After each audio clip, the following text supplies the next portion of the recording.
Welcome to Soul Elevation, guiding your ascension to new heights. I'm your host, Kara Goodwin. I was so excited to sit down with Baba Sam Shelley, who had me on his Vibrant Soul Society podcast a few months ago.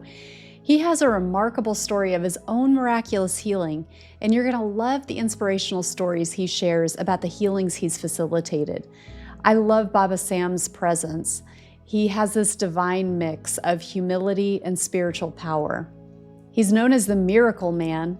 After enduring 38 years of multiple sclerosis, bipolar disorder, migraines, and several other so-called incurable chronic illnesses, and became frustrated with being sick and tired, he discovered a path to inner peace that led to a miraculous and spontaneous healing. Today, he's free from disease and disability.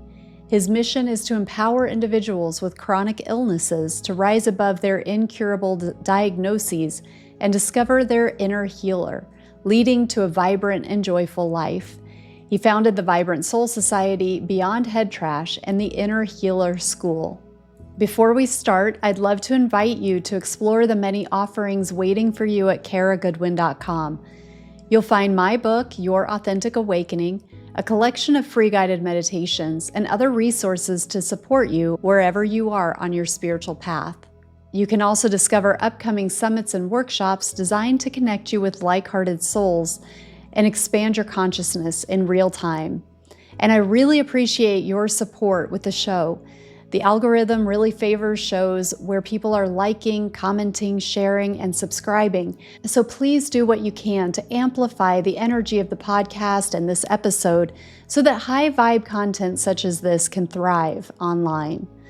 And now enjoy this episode. Welcome, Baba Sam. I'm so excited to have you on Soul Elevation. Baba Sam, the Miracle Man. Thank you. I had a blast on your podcast. I'm so excited to have you here on Soul Elevation. Thank you for being here. Hey, Kara, it's great to be with you today and talk with you once again. It was a pleasure to have you on my podcast. We had an amazing conversation. You have a fascinating story. Let's start with your journey of truly transformative healing. What can you tell us about it? Yeah, so it all began for me at the age of 6 years old when I was hit by a van that nearly took my life. I had, the traumatic brain injury, the compound fracture of the left arm, broken left hip. I nearly bled out. It really created a lot of health challenges for most of my life. So I was hit by the car at age 6. So I had health challenges for almost 40 years from that, stemming from that accident. Wow. So you went through a lot of your life just with chronic illness and injury. Right. Mostly it was more mental. Okay. The physical body did recover, but it was a lot of mental things, especially when you're at 6 years old and you're suddenly out of school for 2, 3 years. You don't have any interaction with anyone. So you're even more awkward socially. Wow. Well, I know there was a big turning point for you. So let's talk about that. Yeah, there was a really big turning point, and I know at your show that you get into some interesting aspects. So one of the things that happened to me at age 6 that I think has an impact, at least my wife is convinced that it has an impact on how I transform things around. And I'll explain. My wife basically thinks I was programmed at age 6. So when conditions became right, the health would kick in. So when I was 6 years old, what I remember is I remember seeing the van coming at me. Then I really don't remember much beyond the van coming at me. But what I do remember, in the middle of the night, I'm laying there. I don't know what's going on. I'm laying there, but I'm feeling all this poking, pulling, prodding on my body. And I open my eyes. I see this bright white light, 3 silhouettes on each side of me. Then things go dark. What I know, the next morning, my mom was saying to me, "Why'd you remove your tubes? Why'd you remove your life support?" She didn't step back and say, "How could he have done this? Look at all these injuries. How could he removed all of his tubes?" So that really suppressed that memory of, these 3 silhouettes on each side of me removing tubes. So later in life, I got to understand more what that was about.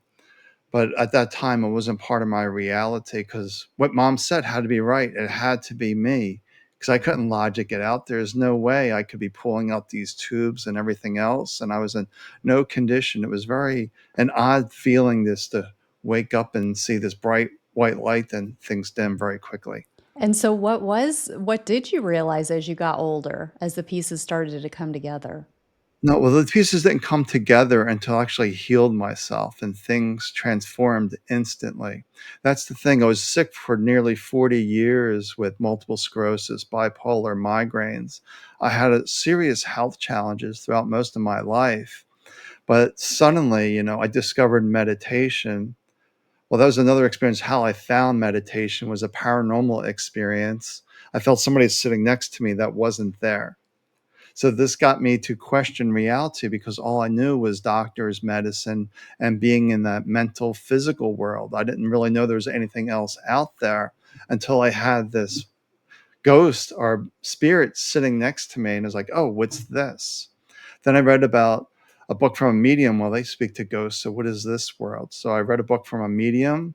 They talked about meditation, and one of the benefits of meditation was inner peace. I need some inner peace. But I was fortunate that this book didn't talk about the rules of meditation, because you told me how I was supposed to sit, hold my hands, breathe. It would have kept me in my mind because I was dealing with just bipolar OCD.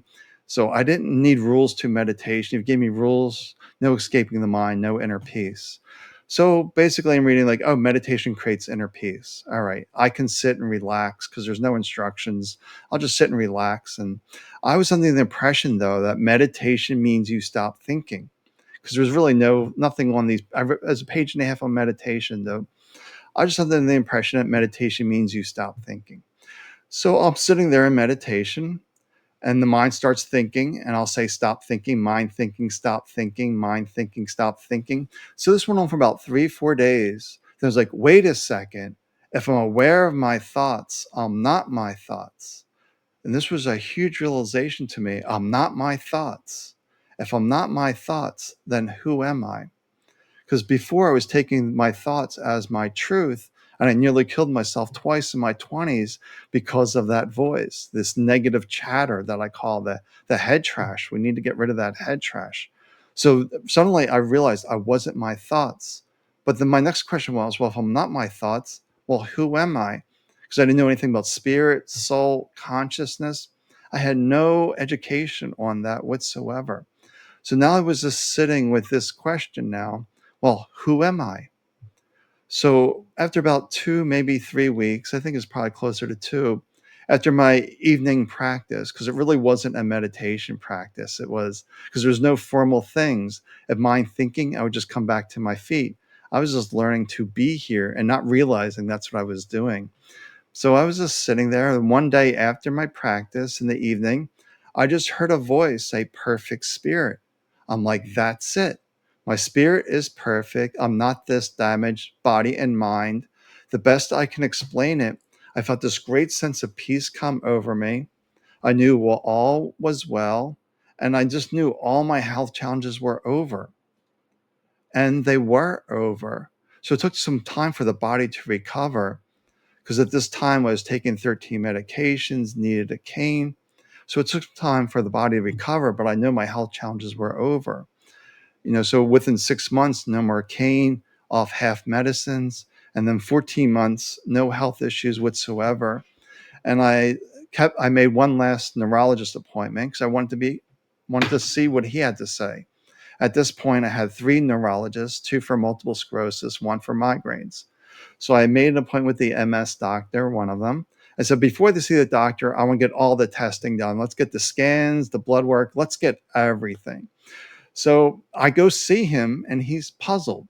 He's like, your scans are clean, your blood work is near perfect. He's doing a physical exam. All he sees a non-specific hand tremor that everyone sees. And that was his last appointment for the day. So he sat there and he questioned me for 45 minutes trying to quantify what I did. And what I did, I never tried to heal myself. I just found peace. Wow. That is phenomenal. And so with all of the tests that they were running and the results that came from the test, just the hand tremor, that was the only thing, the only kind Yeah. of marker. Right, and before that, I was using a cane. I had no coordination in my left side of my body. It was really unusual. And one of the first videos I created on YouTube was me juggling. Oh my gosh. Wow. So that is just phenomenal. Just phenomenal. Let's go back to what your wife theorizes, that you were coded. That was how you said it. She thinks that you were coded. Break that down a little bit. Does she think from like a holographic perspective you went through some sort of encodement? And there wasn't really an accident?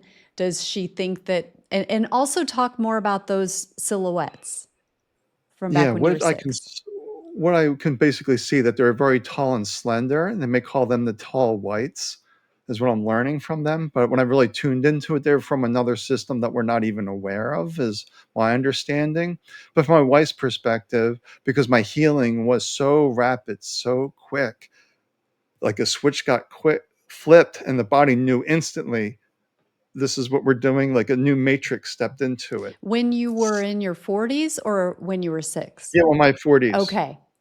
So when I look back, it was like, oh, they were showing me these beings that you don't need the outside world to heal yourself, that you have all the resources within you.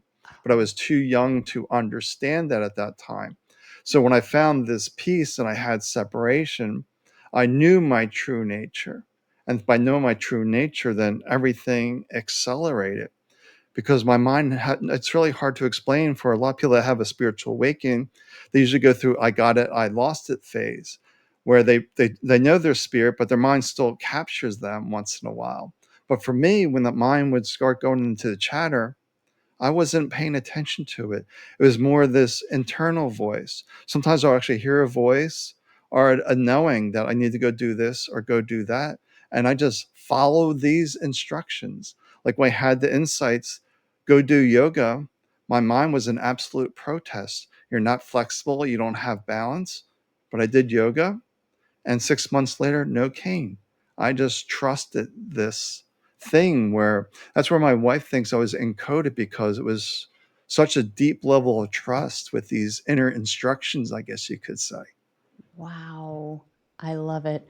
So you do you have that memory of the silhouettes and you connect that with the tall whites, and it sounds like this is like an evolution. This is something that you're still understanding and unwrapping and learning about. Have you sensed these beings again? Do you think that's who was sitting next to you when you felt that presence? Yeah, what I'm feeling right now in my healing work is I know my team is expanding and I'm having a lot of Nordics show up right now in my team, along with some other doctors in ethereal realms that I'm getting. So Now, I'm working Nordics with meaning individuals. like Pleiadians? Pleiadians, yes. Okay. Yeah. Uh-huh. And what I'm getting from these beings, they're actually more like spirit guides to Palladians, is how they explain themselves.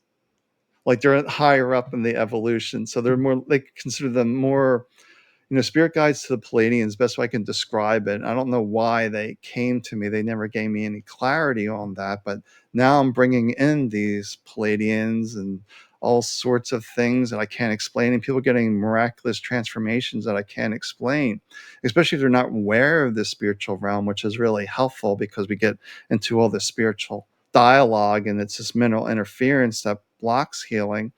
But I've recently, somebody came to me with chronic pain, gone 10, 15 minutes is just gone. Wow. It's just really accelerating right now. Some people are more complicated issues, but it's just a matter of how much can I get their mind to relax to allow the energies through.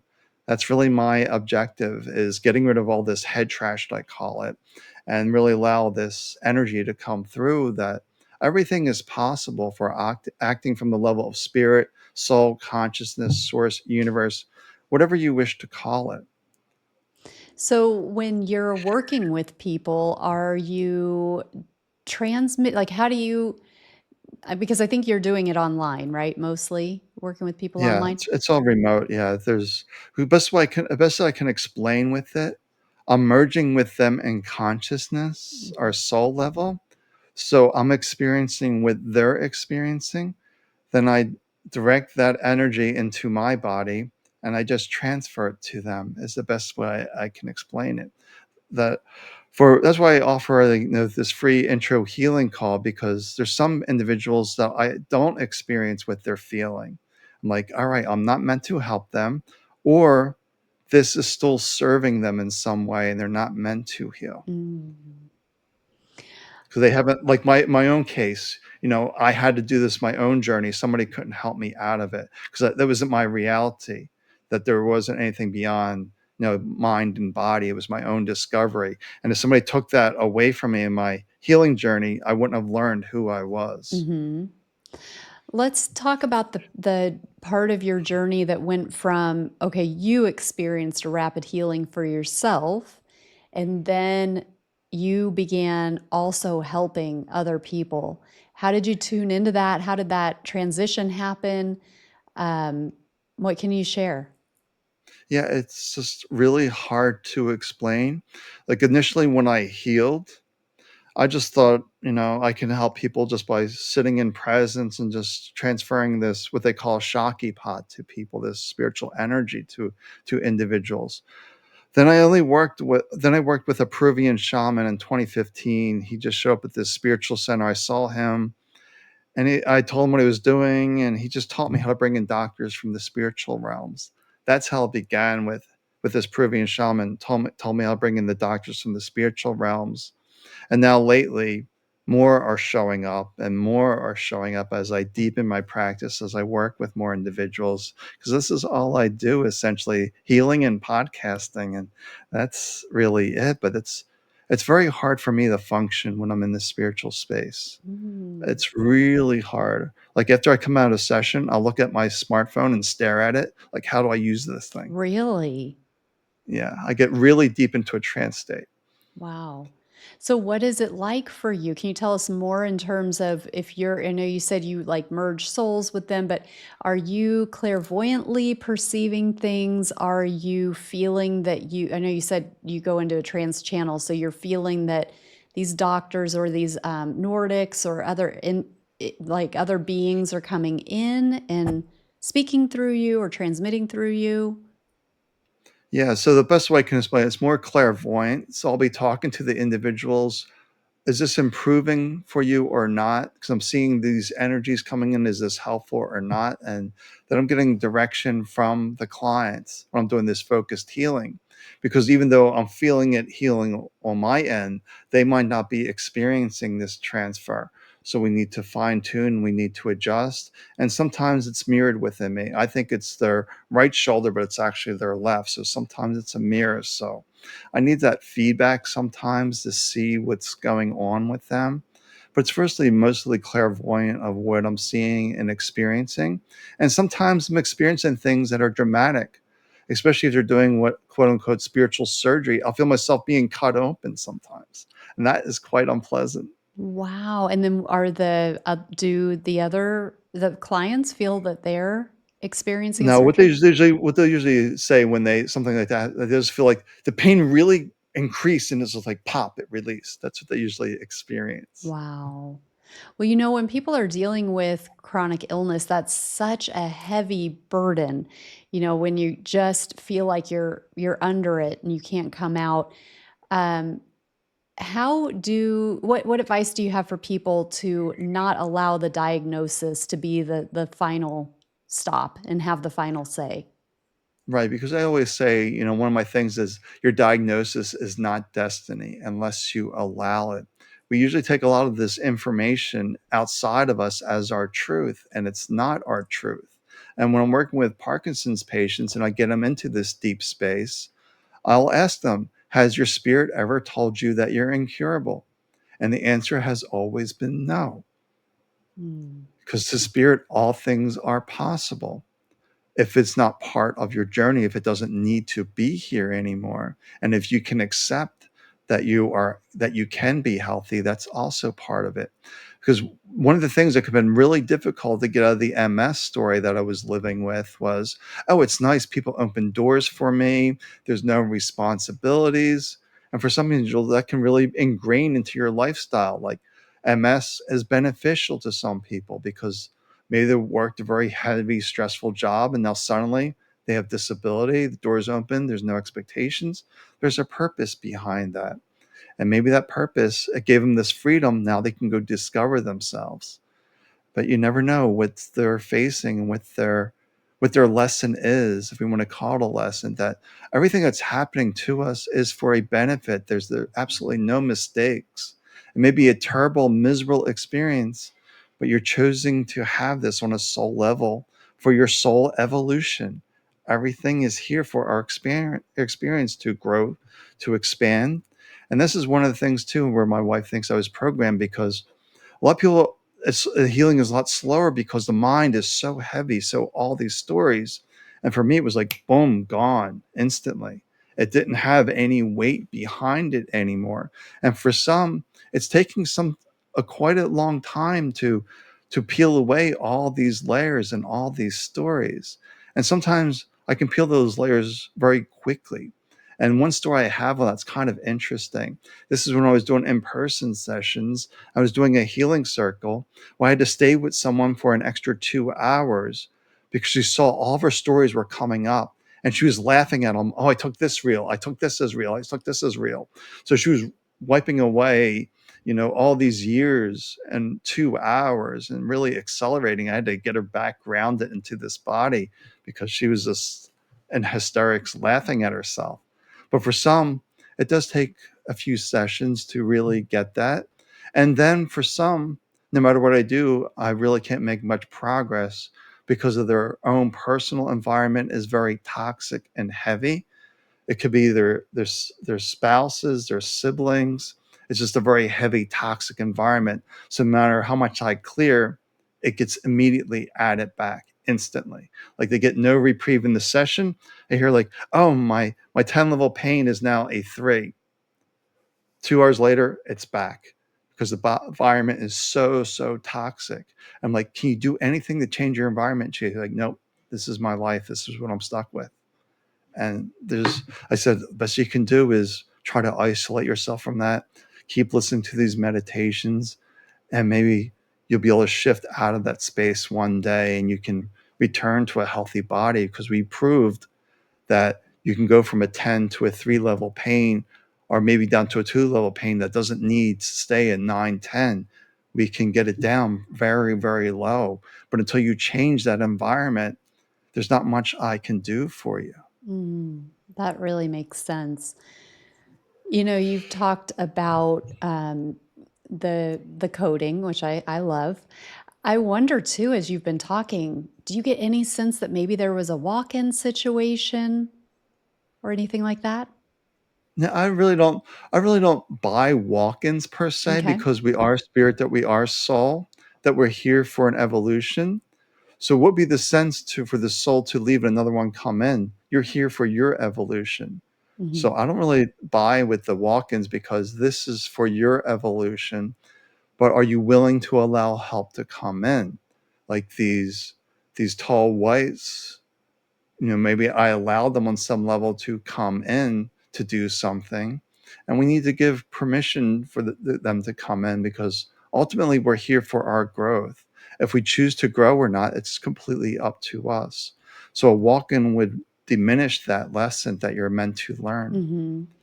Well, it makes me, your podcast is Soul Vibrant Society, your group. Yeah, the Vibrant Sorry, Soul Society. did I say Soul Vibrant? Vibrant Soul, yeah, Oh, we're Vibrant sorry. Soul. I was thinking Vibrant Soul. I was like, I think I said it backwards. Vibrant Soul Society. And it does, I mean, that captures so beautifully what you're talking about. Once you were able to disconnect from the thoughts, it is as though like you started to light up, and that light was taking over and kind of getting everything into alignment and getting things healed up. Um, how can people step into their vibrant souls? Yeah, so that's the biggest thing, is that it's very, very simple. The mind's very aggressive, but the practice is very simple. We have to remember, my practice was 5 minutes a day. Basically, mind thinking, where are my feet? Mind thinking, where are my feet? I was just learning to be here, but I wasn't aware that's what I was doing. Because my whole premise of the vibrant soul is that your soul knows the way forward. You are one in the light. And there's guides, there's teams, there's aids around you on how to navigate to illuminate your path forward. We all know the way forward. It's just the mind is interfering. So I always tell individuals healing is not about trying to heal yourself. It's engaging the mind, it's creating interference. What you really want to do is be the light, be the aliveness, be the energy that animates this body and knows exactly what you want in life, whether it's health, relationships, careers. Like, we don't need to do all these visualizations. That's more mental engagement. Your spirit, your soul knows exactly what you want and desire. So why are you giving instructions from your mind to your soul when it knows exactly what you want? It's just creating more mental interference. Your soul knows exactly what is needed in your life, but you're not listening to yourself. You want health, but maybe you need to get your finances in order first. So spirit will lead you to finances so you can take off that stress, the financial stress. It will lead you on that path. So I don't know everyone's best path. I can just clear that head trash out, allow you to step into your light, and allow you to illuminate your path forward. That's all I'm doing with all these beings, is bringing the body back into balance, alignment, because pain is the greatest distraction. It's really hard to get out of the mind if you're in pain. So one of my first things to do is reduce pain, reduce the stress, because it's really hard to do a practice if you're distracted in pain. So we need to eliminate that first. So for individuals, the best thing they can do is relax into presence. So I have all sorts of meditations out there. On my website is a head trash detox, and it's really about detoxing yourself from all this head trash, all these stories, all this trauma that we've been dealing with and building up. It's like we got a junkyard full of head trash in our head, and we need to get that out. And then we get that out in a pace that works for you. And sometimes it's painful. Sometimes we don't want to redefine ourselves, especially if you're dealing with something that assists you, like MS. There's a benefit to some of these things that we may not even be aware of. Oh, it's nice that I don't have responsibilities. It's nice that I don't have to go to work. It's nice people have open doors for me. We can get into that, and it will keep us into the human drama. Hmm. That's so fascinating. So, beyond your own miraculous story, you also help others, which you have alluded to while we've been talking. Are there any inspiring stories from the people that you've worked with that step to the forefront now that you want to share? Yeah, there's a few things, like somebody dealing with really severe social anxiety to the point where they couldn't work a job. They're no longer defined by their head trash. They're able to enjoy their life now. Mm. So I see that quite a lot with people having anxiety, panic attacks. It's all because of that mind and all those stories. If we can purge that, go enjoy life.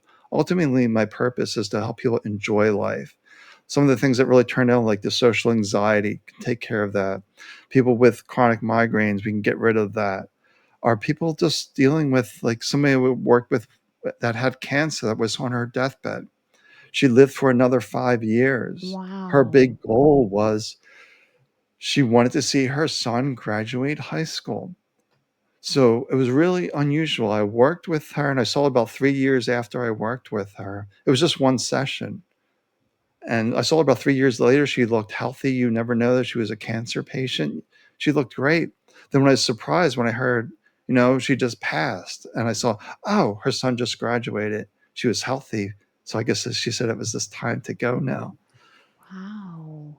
Oh my So it's goodness. just part of their journey, I can't really say, but I'm seeing all sorts of miraculous things when we can get that mind aside, because the mind is creating a poisonous inner environment. And sometimes we need to change our environment, if possible, the external environment, because the external, the internal, we want to get rid of all these toxins, these poisons, so we can really step into our light that's illuminating our path forward. Like, if this person that was dealing with this really heavy toxic environment, she knows she can go from 10 to a 3. Well, when she gets down to that 3, she should be inquiring and listening to herself. How do I get out of this environment? I'm sure spirit is leading her out of it. There's a way out, but you're attached. Yes, it's so hard when you're attached to your children, but if they're beating you up and they're toxic, you have to step away. or your spouse is abusive, you have to find the strength to step away. And that's more challenging if they're providing for you. What do you do then? But your spirit knows that answer. Yeah. Wow. That's really amazing. So, you alluded earlier in our conversation that your own practice is deepening within you and more guides are coming in. You're working with more beings on the other side. Is there anything else that you want to share in that light? Yeah, the only thing is that once we go deeper and deeper into our light, you're going to find more and more help is there for you. You really start to dive in. It's like I like to say, like life really begins after awakening. Awakening is simply letting go of all these mental stories and just realizing you are a vibrant soul, a perfect spirit. But until we remove that head trash, then you can really, once you remove that head trash, you can really step into your light. And it's very simple. We want to let go of all these routines, rituals that are keeping the mind engaged. One of the first things I do with highly spiritual people is get rid of all their spiritual practices. They're ingrained that they have to do a certain way, a certain process. And it's like all you have to do is just sit and be here and follow your own light. And maybe you just need help getting rid of that head trash. That maybe you need a head trash detox. And one of the things I do a package that I don't think I've ever seen a healer do is where I'll bring them into my daily meditation every day. Where we'll do a call a week or a call twice a month or a call. If some people are chronically ill, we'll do 2 calls a week and really step through their trauma and head trash. One person that was dealing with, we're doing 2 calls a week. She had intestinal surgery and they really messed things up down there. So we had to do more extra work. So we're doing sessions twice a week. But what's coming to me is I'm doing this deep meditation practice each day, bringing my students into the meditation, where we're doing this transmission, where we're doing this healing work, and we can delay it so they're not experiencing something in this moment. Because when working with individuals in this moment and we're doing a lot of healing work, it can be dangerous to them. So I just learned from my guides we can delay it, because a lot of people will experience bright white lights, hearing music, feeling sharp pains. But I'm just learning from my guides now we can delay it to their sleeping and make it overnight. Oh, I love that. So that's what's coming to me now is that you're working with individuals on your calls. You can do direct healing, but when you're doing remote, you can still do that healing work. Just delay it so that in the sleeping hours. Mm, I So love I'm that. just learning that now from my team, Yeah. Yeah, that's beautiful. Well, because my team is interacting with their guides, so we can coordinate things. yes, right. It's all happening in the quantum, in the eternal now anyway, Right. right? Yeah, Yeah. It'd be beautiful if people wake up and their health is restored because the right. mind isn't interfering. They were sleeping. Exactly. Yeah. Yeah. And I mean, that circles back to the experience that you had overnight after you'd been hit, and then you saw the silhouettes and Yeah, I saw the silhouettes, but there was no healing happen at that time. So maybe that was part of my life lesson, was to go through the bipolar, being suicidal, having migraines, losing the ability to walk from MS. Maybe that was all part of my plan. yeah, And they saw the plan. Like, you have to go through the plan. But once you discover meditation, yeah, you can, and you know who you are, then you can step into your light. yeah. Amazing. Well, Baba Sam, this has been amazing and incredible. Can you please tell people how they can find out more about you and connect? Yeah, so they can find me at beyondheadtrash.com. And on there, I have all sorts of free giveaways, from igniting your own inner healer to a head trash detox. And then, I frequently check my events because I do a Healing Oasis event. I know it's going to be too soon for this podcast, but this weekend I have one of my Nordics is leading a healing oasis. I have another Nordic that wants to lead another healing oasis. So these beings want to lead sessions for the public, and okay, we can do that. I can get out of the way and let them come through and let them help individuals, because I see the Nordics are very good for emotional healing. Mm, beautiful. Well, thank you so much for being here, for all of the work that you're doing in service to humanity. It's such a blessing to be connected with you, and I thank you very much. All right. Thank you for having me, Kara. It's been really a pleasure.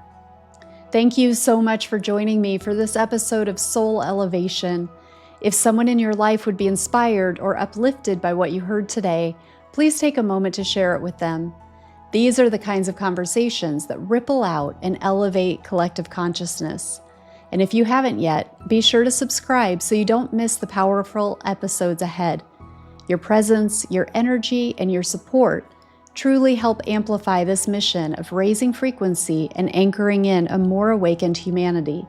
Thank you for your support, and I'll see you for the next episode of Soul Elevation.